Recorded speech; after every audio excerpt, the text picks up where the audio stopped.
We will also be discussing the characters that appeared in previous seasons of Ben 10 and how they might look in the reboot. Before we begin, friends, don't forget to hit the like button to support us, subscribe to the channel, and activate the notification bell so you never miss any updates. Let's get started. First, we have Kyber. He is an alien who works in mining and extracting minerals from the Earth, but due to the planet's uninhabitable conditions and the toxic gases emitted from the mining fields, many of the planet's inhabitants died, leaving only a few survivors, including Kyber, who fled the planet. He trained for decades in hunting until he became the greatest hunter in the galaxy. For that reason, he is always seen wearing the bones of the prey he has hunted and takes great pride in being a hunter. Kyber stands out from other Ben 10 characters because he never underestimates his prey, whether they are sentient beings like Ben 10 or not. As a result, he is a skilled hunter with many abilities, such as great strength that allows him to resist Rice and defeat him, as well as his exceptional ability to dodge attacks from enemies, whom Kyber refers to as prey.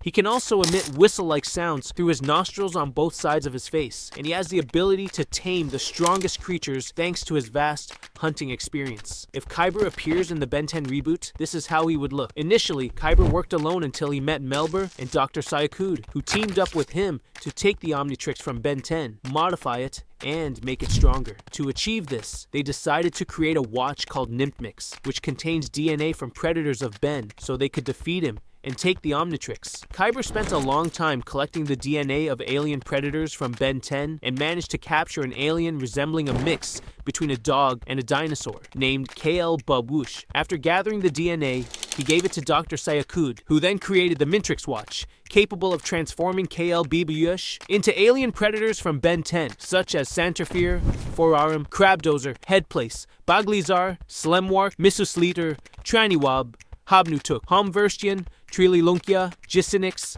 and Rowan's Dila. These aliens are capable of preying on Ben 10's aliens. Kyber would guide KLB Bush and help her choose the right predator through the sensors on the sides of his face. In the end, Kyber discovered that KL Bush was actually female, though he hadn't known before. If KL Bush appears in Ben 10 Reboot, she wouldn't change much and would look like this. Next, we have Melber, an alien from the Calvink Megamore species, similar to the alien upgrade. Melber's story is one of the saddest stories you'll ever hear. Initially, Azimuth decided to run experiments on his planet's moon by putting the DNA of Calvink Megamore into a device to create highly intelligent creatures, capable of developing electronics and making them stronger and better. The experiment was successful, but Azimuth realized these creatures could become very dangerous due to their uncontrollable evolution. So he shut down the device to prevent the creation of more. Unfortunately, the device stopped while forming one of the Calvink Megamore beings, Melber, so he was incomplete.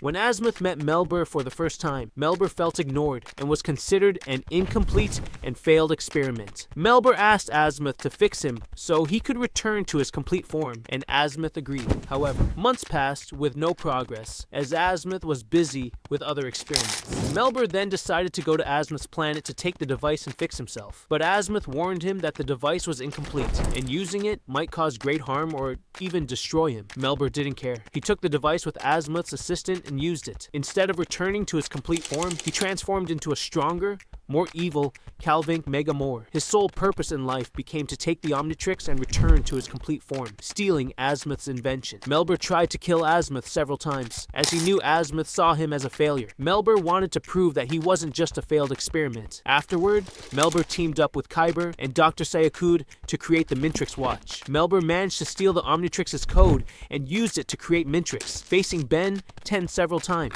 Melber has many abilities like Upgrade, but he's even better. He can absorb any technology and enhance it, separate aliens from one another, shoot lasers from his face, and dodge bullets or lasers. Melber can regenerate himself when absorbing energy like Feedback and can grow much larger than Way Big. Despite all these abilities, Feedback can drain his energy and leave him to die. Additionally, the alien Dimoled can easily destroy him. Melber has been through a lot in his life, but that wasn't enough to make him evil. He could have chosen to be good, but he picked the path of villainy. If Melber appears in Ben 10 Reboot, this is how he would look.